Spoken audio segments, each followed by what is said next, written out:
Good morning, my name is Dennis Daly and I'm a interviewer for the Public Library of Cincinnati and Hamilton County. And today we have the great honor and privilege of talking to Mr. William Marcum. It is June 25th, 2008, and we are at the main library. And our camera operator today is Colleen Phillips. Mr. Marcum, welcome. Thank you, for sir. doing this. It's a pleasure to be here. Let's go ahead and start off with a little bit of background before the war. Where were you born and where did you grow up? I was born in Elmwood Place on Maple Avenue. We lived there for about 2 years, then we moved to Carthage on Lebanon Avenue.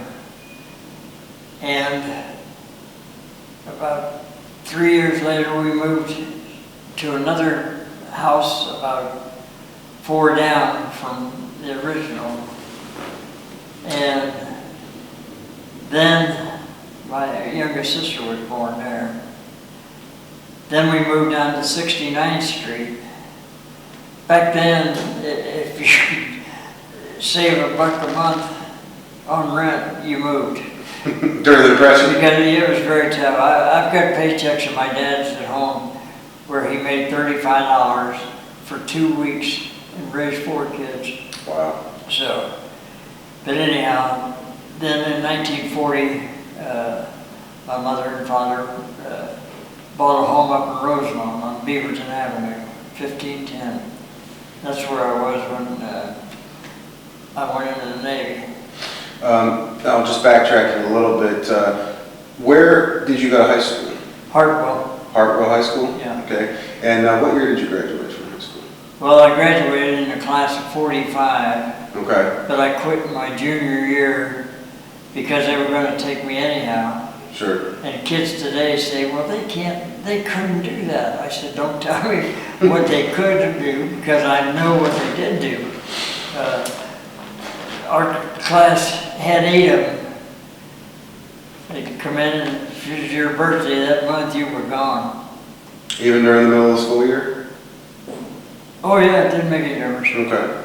Didn't make any difference. One left in December, Bobby Sims. He was one of my best friends. He's dead now. There's so many of them that are gone now. Sure. But my dad didn't want to sign for me. Now, were you 18 at this point, or you were 17? You were 17. Okay. And he said, I think you're very foolish, but he said, I will finally. He said, I will sign for you because I remember in World War I wanted to go and my father wouldn't sign for me. He was born in Tennessee, Oneida. And he said, I often wondered.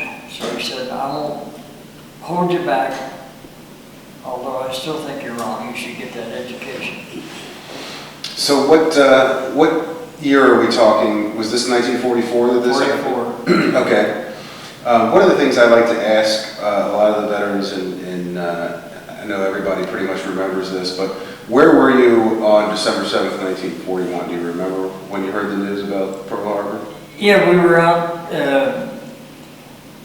taking a ride in the 36 Buick that my father owned. And this family friends of ours for years and years and years, Layman's, Lawrence was home on leave.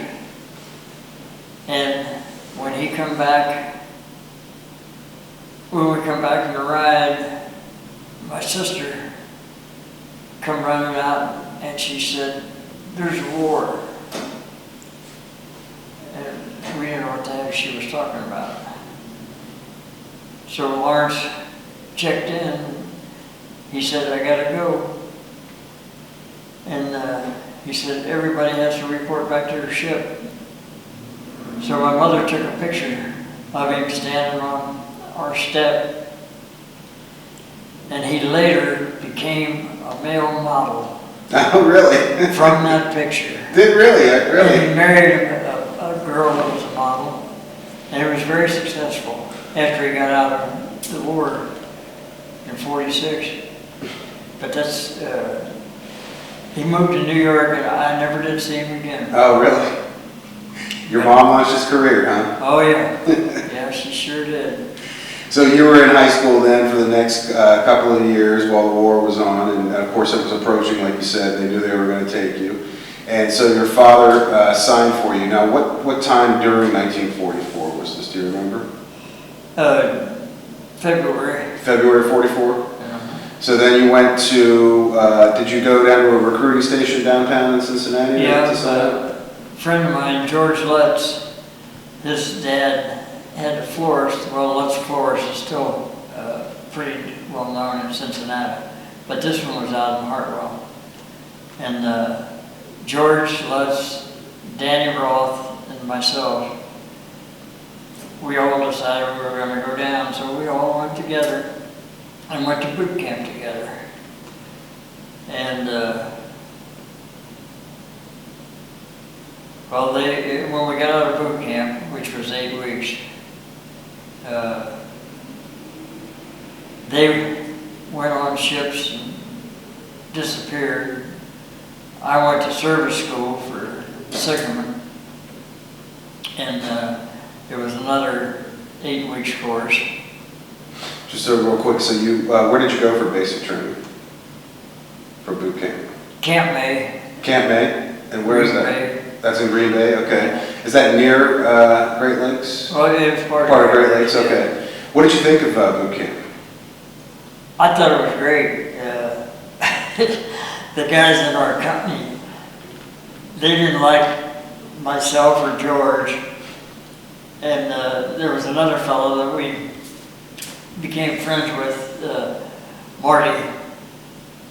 He was a fighter from Terre Haute. So when we go on our running exercise in the morning, the three of us set a fast pace because I was a miler and a half miler in high school. And the year before, I won the city, well, I was third in the city, but I won the Valley mile and half mile championship. And Lutz won the dashes. And so we'd take off, and this Tarrant was our company commander, and he was a tackle for the New York Giants. And boy, he was one tough cookie. But he always encouraged the three of us. He said, "Leave that pack, make them run." So we made them run, and they didn't like us too much, but hell, they got over it. I'm sure. So then you went to signal school. That was at Great Lakes also. Also at Great Lakes. Tell us a little bit about what was entailed in signal school, what you had to learn, and what kind of stuff. Well, you had to learn semaphore. Mm-hmm. You had to learn sight, because each ship had halyards, and when you were in a convoy, you always started on the outward. And you, well, one phrase I always remember, you had alphabetical flags. And Terre, Victor, George, T, V, and G meant a job well done.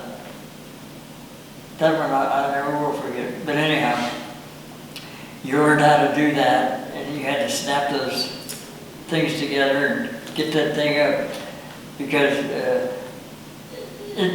speed was required, because like sometimes we'd be in a 13-ship convoy, and the faster you got it, the faster the guy behind you could get it. So basically what we do was anticipate and see them coming up on the halyard, and you just automatically grabbed the bag, because it was like typing. You knew where that T, V, and G were, because they were all in a row, and then you had their numbers and everything. But you just snap it. So you had to not only memorize the positions of the flags and what they represented in the alphabet, but there was also a code that went along with the messages that you were sending out, so you had to memorize all the codes also? Yeah, but they gave you a book. Okay. And then you had to learn light. And I remember, I think we were in the Philippines, and one of the guys that I had been in signal school with, he found out that my ship came in there, and he called me on the light. So we stood there for, I guess, half hour or more, and I wrote a letter home telling my sister that he called, and I said, we talked to each other on the light, and I said, until they got too hot, we had to turn them off. They were 1,000-watt bulbs. Okay. And she thought I meant was my language.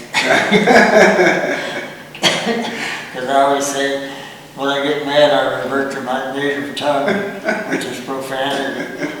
And I know she had a cousin who was not exactly all right, and his name was Jerry. He lived in Arkansas, and she introduced me. They were home for a visit, and she introduced me, and she said, Billy was in the Navy. And he said, oh, Navy, they're bad boys, they're all bad boys. And I said, well, I was only in there for a little over 2 years, Jerry. I said, now I'm with the railroad. Oh, railroad, they're worse than the Navy. I said, I can't win. So signal school, you graduated from signal school. After 8 weeks. They sent me to Little Creek, Virginia, and I was put into the crew of the LSM 345. And we were there for 6 to 8 weeks. And we would go out on LSM that was there. And we went up to Cape Hatteras. And it was winter time, and they had one of them storms that Cape Hatteras is famous for. And boy, the water was rough, and everybody was sick. If you weren't sick, when you went to the head, which is the toilet, you were sick because everybody in there was just spilling everything they had out, and you just joined the crowd, I guess. Now, real quick, LSM stands for? Landing Ship Medium. And what was the job of the LSM? We would take tanks and trucks, 6x6s, and we could hold 6 tanks and 8 trucks in our well deck. And we would take them into shore. We only drew, it was a ship, the bottom of it was like a bathtub. It was just perfectly round. And we drew 6 foot forward and 8 foot aft, fully loaded. We had 2 General Motors, 1,000 horsepower diesel engines. And when we go into a beach, we drop the anchor about 300 yards out, and then open the doors, bow doors, drop the ramp, hit the beach, they'd drive out, we'd pull back against our anchors, and then as we pulled back, we'd raise the ramp, shut the doors, but by that time we was back out where we could maneuver, because it didn't take much water for us, because 6 foot. Sure. Like today's carriers and that, they had more underwater than we had all told on the whole ship. Now, how many were on the crew on the LSM? 56. 56. Okay. And 6 officers. And you were assigned as a signalman? I was the lead signalman. Okay. There was two of us, it's Crawford and myself. And so around Cape Hatteras in Virginia, you were training on the LSM. Yeah. So you would do training missions where you would drop equipment off on the beaches there? Yeah. Okay. And you were there for about eight weeks again, you said? Yeah. Meanwhile, they sent me to Camp Bradford. I was an aircraft recognition expert. But we had a little machine. I still got mine at home. I should have brought it. It's about this high and about that wide. And you slide the thing and the shutters open up, and it's, I'd say maybe 2 3/10 of a second. And inside was cards that had every plane, and you had to be able to tell what airplane you saw in that quick flash. And it took a lot of study. And were there American planes and Japanese planes all mixed in? Yeah. Okay. And German. German, okay. I think there was even a couple of Russian in there, but in English. But you had to know, because, you know, like a lot of times they'd come in and out of clouds, and you didn't get to see them very long. And that's the reason for this little machine. And in order to pass, you had to be able to name every one of them in that deck. And there was a deck about that high. So there was quite a few planes in there. And you did pass the, Oh, yeah. You became the airplane expert? Because basically, my job when we went to general quarters was up on the con tower with the captain. And if you're going to see anything, that's the perfect spot to see it, because you're all by yourself up there. And so I guess that's why they sent me to that school. And I became the official plane spotter. So then, did you take your new, was the LSM that you were assigned to, was it a new ship? Brand new. So you had to take it on a shakedown cruise? Yeah, well, we went from Little Creek, Virginia, through Cincinnati, up the Great Lakes, or Chicago. On the LSM? No. Okay. On okay. the train. Okay. And we had 2 whole cars with our crew. And we picked our ship up at the Navy Pier. Pullman Standard, the ones that built it. We had our commissioning May the 6th of 45. And I was always getting in trouble. We were coming from Little Creek, and I kept telling these people about my ship. I said, wait till you see the Cincinnati Depot. It's the most loveliest building that you've ever seen in your entire life. I had a couple of New Yorkers said, not like Grand Central. I said, it's prettier than Grand Central. It couldn't be, could it be? So we pulled into Winton Place. Instead of Union Terminal? And the conductor said, Winton Place, Cincinnati Terminal. And I said, isn't that a beaut? And they were going to hang me. There was this little wooden shack. And I said, well, I think it's pretty. So then our next stop was the Cincinnati Terminal. And then they saw the inside of that, and they said, man, you are right. This is something else. But they said, they called me a few bad names. And said, you had us going there for a while. I said, Now, did you get to see any of your family when you came through Union Terminal, or were you just coming through the station? No, I called them and told them. And my dad was on the railroad for 47 years. And so they met the train. And people don't understand how many thousands of people, servicemen, families, loved ones, would go through that place in just a little over an hour. There'd be 10,000 people in there, coming and going. At that time, I think they ran 297 passenger trains a day. Wow. And but anyhow, then we went up to Chicago.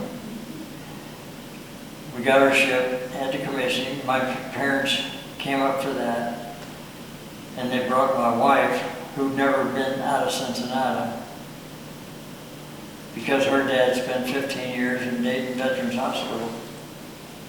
Now, were you married at this time already? No. Okay. No.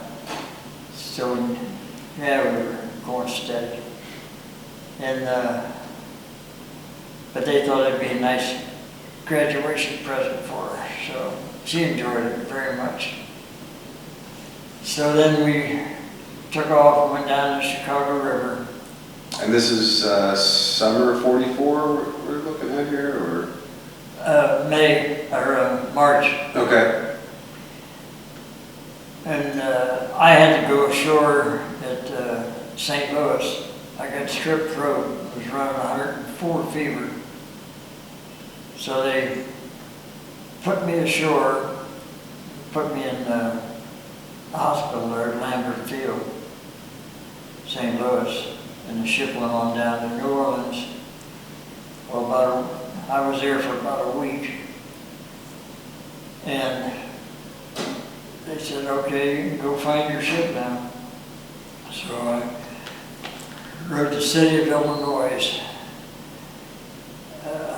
down to New Orleans, found my ship,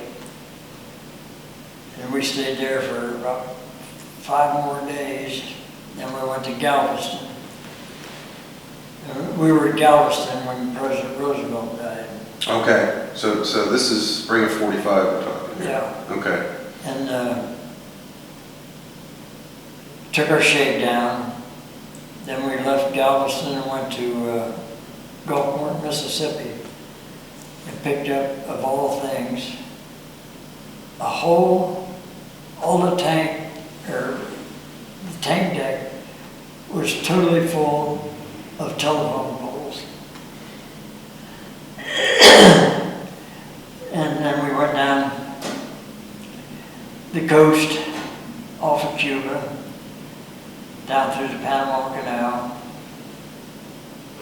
And when we were going through the canal, my brother-in-law, or well, he wasn't at the time, he was a first class petty officer. He was the barber. So I went in, took a comb and his clippers, and I said, comb high. He said, you're kidding. I said, no, I'm not. Because we were going to go on the West Coast and then go right out to the Pacific. So he zipped me down. We got on the other side of the Panama Canal, and they changed orders and sent us up to San Diego. And there I was. I didn't have hair that high on my head. But what the hell, they took my money. So that's all I counted. And I told Lugo, I said, damn, I thought we were going straight to Pacific. He said, well, you know how that is, Junior. He said, they changed their mind. We changed ours to coincide with them. So we stayed around San Diego. I guess it was about 10 days. And then we joined a convoy. There was 13 or 15 LSMs. and we took off for Pearl Harbor. Did you still have the telephone poles, or did you? Oh, yeah. Okay. We so took I them guess- all the way to Iwo Jima. Okay. But when we were crossing to Pearl Harbor, about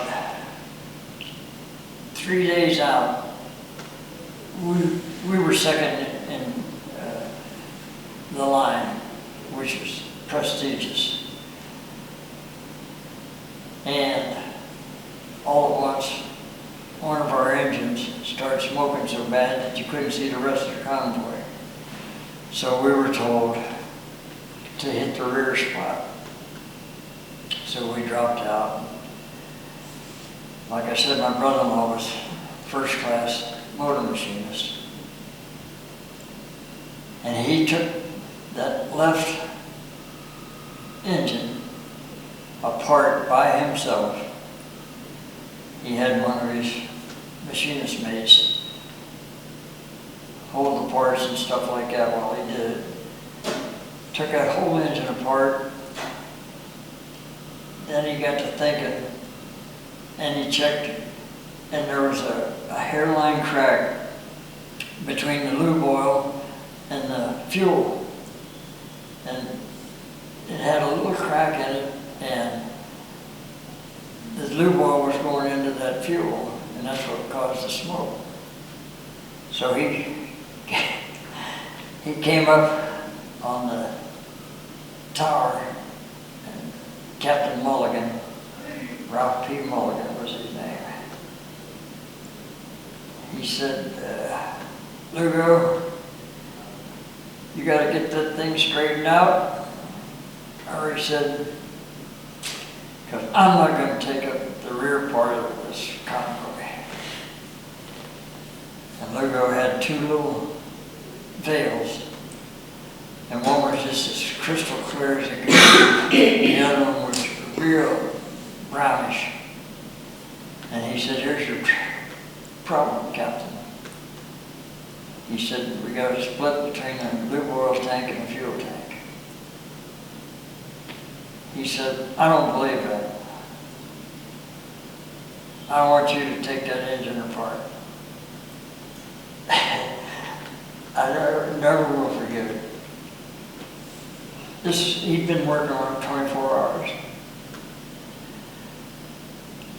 And Dick looked at him and he said, Captain, I have torn that engine down by myself. I've been 24 hours, and it's nothing wrong with that engine. It's this fuel oil, and I'll be goddamned if I'm going to tear that engine down again. He turned around and down the ladder he went. I thought, oh shit, you're in trouble, boy.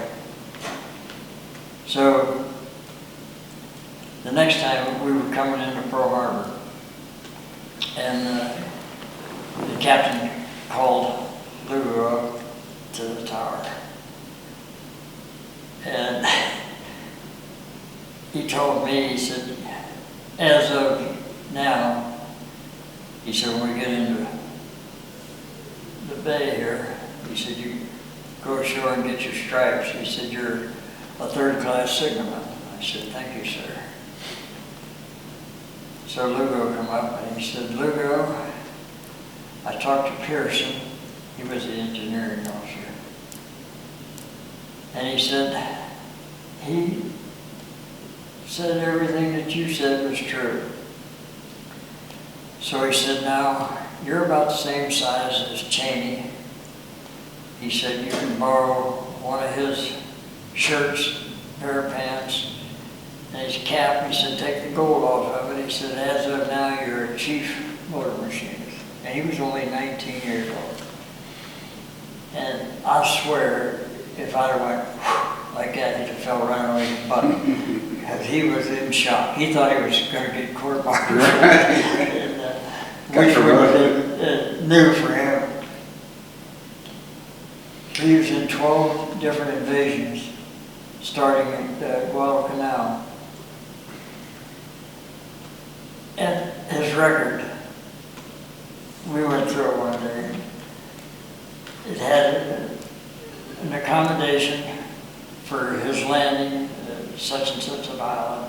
The next page was captain's mask. Next page, accommodation. Next page, captain's mask. he was wild. Now, what did captain's mask do? Well, it was sort of like going to court. Okay. It wasn't as serious as a court martial, but you didn't want too many on your record. And anyhow, we went ashore and he got his new uniform and everything. And that's when we met that Gill that I showed you the picture. And Now, was the war over with Germany at this point? no, Okay. not yet. He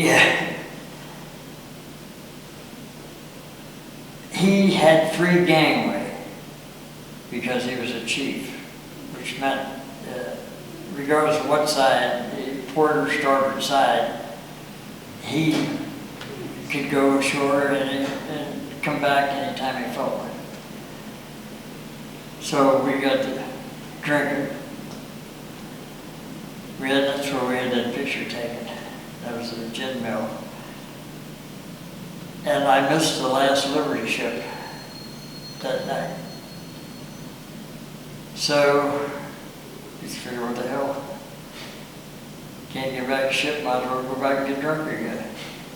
So we stayed out all night. Next morning, come in. Next day, I got a notice, captain's mast. So I went to captain's mast and he said, "You were AOL." I said, "Well, Captain, I'm sorry, but it wasn't really my fault in a way." I said, "But we missed the last Liberty ship." He said, "Well, there'd be 10 days restricted to the ship and 8 hours of extra duty." And he looked at Lugo and said, "There were these chiefs outfit on."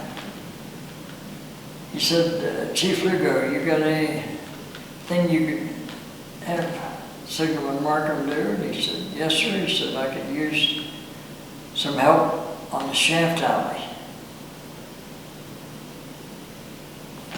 And he hit that gavel and he said, 8 hours in the shaft alley. So we got outside and I said, "If you think I'm going down in that shaft alley and scrape paint, you're crazy as hell." I said, "It's your fault that I missed the ship anyhow." And he just laughed. He said, "You'll be in the shaft alley." And I said, "All right." Well, the shaft alley was about this wide and about that deep, and the shaft to the engine was about this big. Went from the engine back to the propellers. And you had to scrape it because it would get barnacles and stuff on it. And then you put like a chromite paint on it. Well, I sat there for 8 hours straddling that shaft, and I never scraped nothing. And after 8 hours, he said, "All right, Marcum, you can come out of there." I said, "Thank you." He said, "You still got your shaft alley." And I called him a superlative. And he just thought that was a riot. So, but then we left Pearl Harbor and we stopped at Anawita, and we had to get provisions for food and everything. And this Wolf was our executive officer. He was a JG, and he was a tremendous person. He went ashore with us. There were 8 all told. Well, we gathered up all the groceries and everything. He had a big 6x6 truck. And we were allotted 18 cases of beer. We get down to the beach, and the guy with the small boat that was going to take us out, he said, "You can't take that beer out there." Wolf said, "What do you mean we can't take the beer out there?" He said, "You're not allowed." He said, "It's ours." He said, "I'm sorry, sir, but you're not allowed to take it out." He said, "Pull that truck over there." So they pulled the truck over. He said, "Okay, boys." He said, "It's our beer. We can't take it aboard ship, so we might as well drink it." Well, it was kind of warm anyhow. But you talk about 8 guys getting drunk. We drank every can of that beer. We went aboard ship, and the old man, he looked at us and he said, "You're all drunk. You got 15 days suspension. You're not allowed to leave the ship." Oh, what the hell? We were on our way to Guam, so who cared? And he said to Wolf, he said, "And you should have known better." He said, "Captain, all I know is it was our beer and we wasn't allowed to bring it out here, and I was damn if I was going to let it go to waste, so we drank."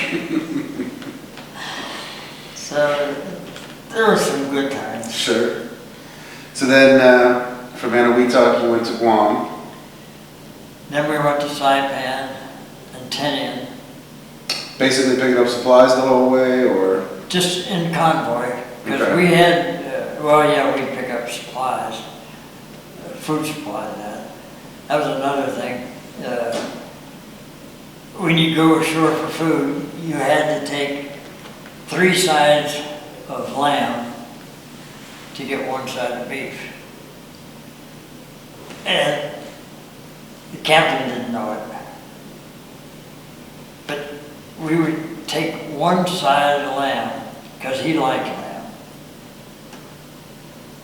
And the others went right on the other side of the ship into the deep 6. We just throw your shoulder like that and watch it go down in the water and held the fish at it. But anyhow, And did you know your final destination at this point, or were you just, you Yeah. would know where you were going to go next?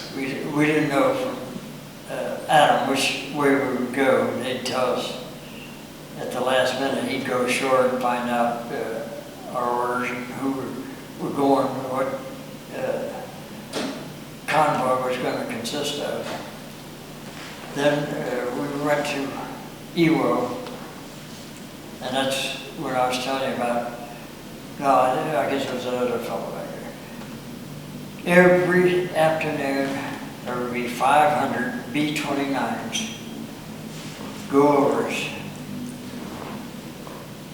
And every morning, about 6:30, they'd be coming back. This is before the invasion of Iwo? Or had they already invaded? Oh, they'd already. Okay. And, So they were taken off from you to go to Japan? they were taken off from Saipan and Tinian. Okay. And the fighter planes, the P-51s, they would take off from Iwo because they'd secured the field and had the fighter field there. Because they didn't have the capacity to go from Saipan to Tokyo and back, but they could make it. There was, well, Iwo was part of the chain of islands that belonged to Japan. But it was so fascinating. We would sit there, excuse me, in the bay and watch the fighter pilots come in. And if they got anything, they'd do a big loop over the field and then peel off and then come in for a landing. If they didn't, they just buzz the field and peel off and come in for a landing. And we had one of the fighter pilots talked into taking us up, this Crawford and I. And he was going to say, like on Monday, he was going to take us for a short flight. Sunday we packed up and left again. And that hurt me because I used to think that was the most beautiful airplane there was. And at the time, it was the fastest thing ever going. They could go 455 miles an hour with a propeller. Wow. Which was unheard of. Sure, yeah. Really. And, but I digress a little bit. In between Saipan and Iwo, we were, one morning, I think it was about 3 or 4 days out of Iwo, I saw this B-29 coming, broke formation and coming down towards the water. And I said, "Captain?" He said, "Yeah." I said, "You better ask permission to break convoy because that plane's going to crash. There could be survivors." So I signaled, got permission, and we broke convoy and went over, and it smashed into the water, and in 4 minutes' time, it hit the water, went like that, was gone. And I remember remarking, boy, that was $1 million that went down in 4 minutes, because that's what they cost at that time. Sure. And one of the guys that was a member of that crew, we picked him up, and he was dead. But he and this Bob Millspaw, who was a quartermaster striker, had went to high school together in Cleveland. Oh, wow. So we took him, wrapped him up, canvases, put him on the log pile, because we still had those telephone poles. Went into Iwo. They took him ashore and took care of everything. Then we unloaded our telephone poles. And we stayed there for, I think it was about 3 or 4 days. Then we got in a convoy and was heading for Okinawa. And the second day out, we got engine trouble again. And the senior officer,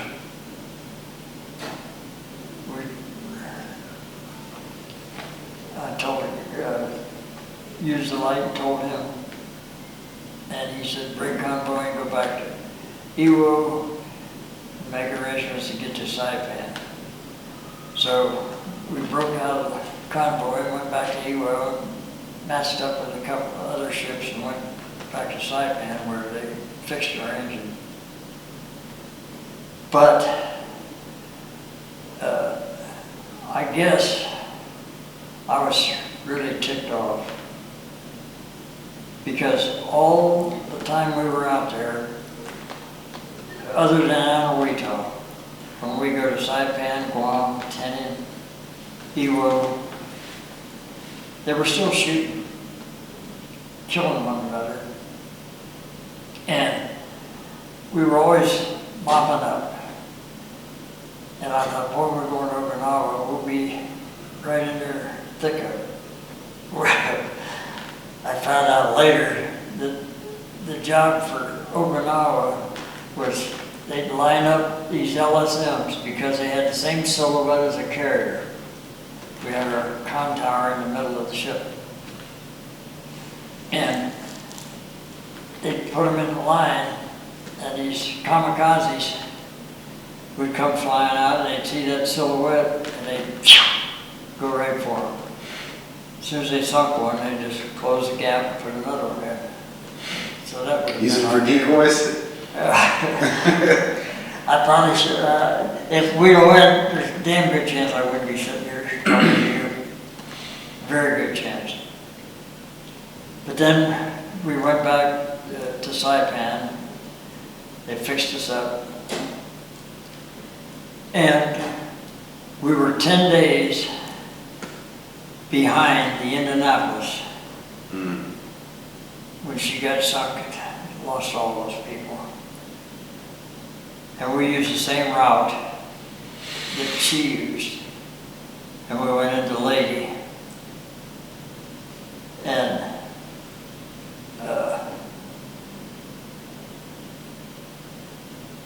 we were messed around Lady for,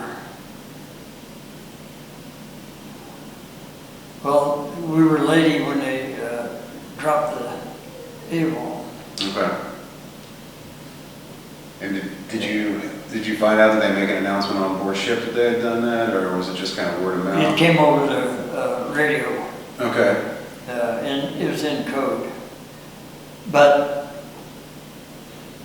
then I took a message from the tower that said, the war is as good as over, and I want every ship in the harbor to know that it would be dangerous and there will absolutely be no firing of guns or pyrotechnics or anything, and anybody that does is subject to a court-martial. Well, you know,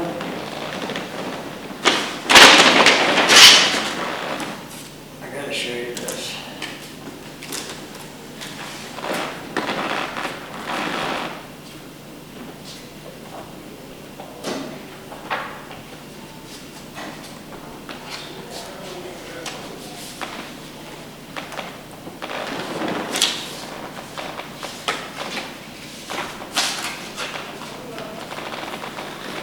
That's a picture of what happened at dusk. Looks like they disobeyed the order. I've been to Disney World on New Year's Eve, and they didn't even have near a third of the pyrotechnics that were fired in Lady Bay that night. We said, the hell with it, you know. Sure, the war. They ain't gonna court-martial everybody. Exactly. So everybody started firing. So were you in the Philippines when the surrender happened? Yeah. Okay. Then we went up to Luzon, at White Beach, San Fernando, and that's where we got our troops for occupation. We were loading up really for invasion, Right. and then they became occupational. And there's an article in the magazine, that blue highlight, said that that ship and our ship was one of the first ones in there with occupation troops. So you went to Japan. Yokohama, yeah. Now, were you in Japan for very long, or did you just try? We were there about 10 days. Okay. Then we went back down to Luzon, White Beach again, loaded up again, and went back up again. Okay. And there's a picture. We went all through that. Okay. It's a midget submarine factory. And I got a gauge that I took off of one of those. It's about that big around. It's got all the Japanese writing and everything on it.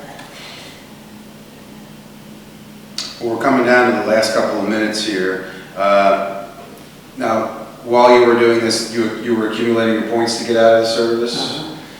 When did you actually get enough points to come home? I had them. Oh, you had them already at the end of the war? Yeah. Okay.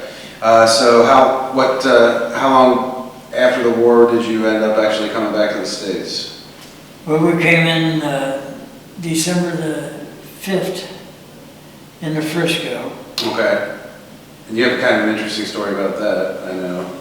Yeah, the dinosaur was up in a blimp singing over a megaphone, "Welcome home, boys, for a job well done." And we thought that was cool. Sure, yeah. And then we stayed at Mare Island for about a week. Then we went up the Napa River to Napa, California, and went into dry dock. And that's when they repainted our ship, took the camouflage and all that jazz off of it, made it a pretty blue.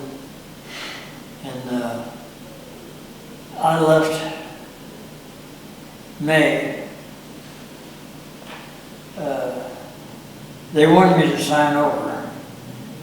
And I said, I will if I'd already passed all my exams for first class signalman.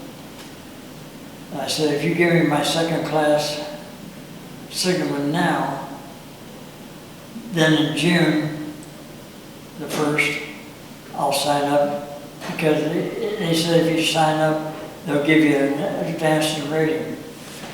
So that would have made me first class signalman. And Wolf went to Vallejo, to the headquarters there, ATV, and they told him no, I'd have to wait 90 days to get my first class. And I said, that ain't gonna happen.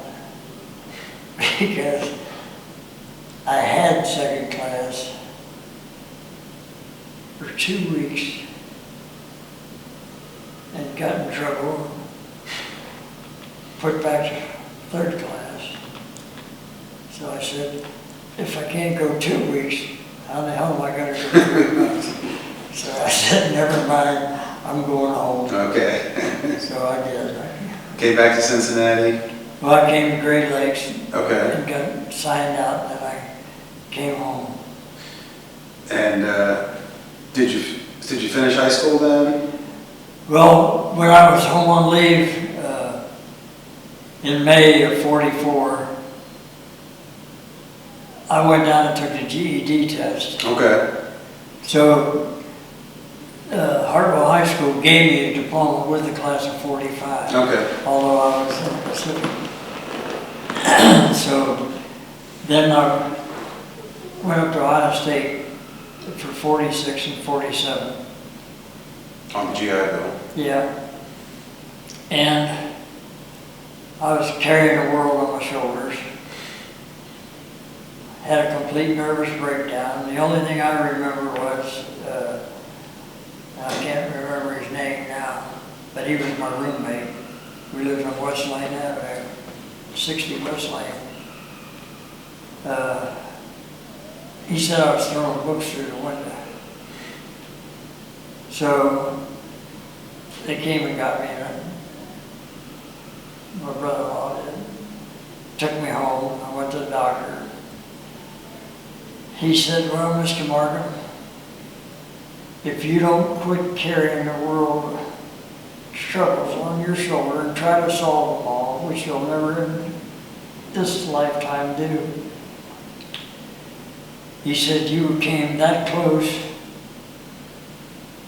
to having a complete, total nervous breakdown. He said, so don't worry. He said, if you can get concerned, but he said, don't try to solve every problem you come up in your life, because he said, it won't happen, and he said, you will be dead.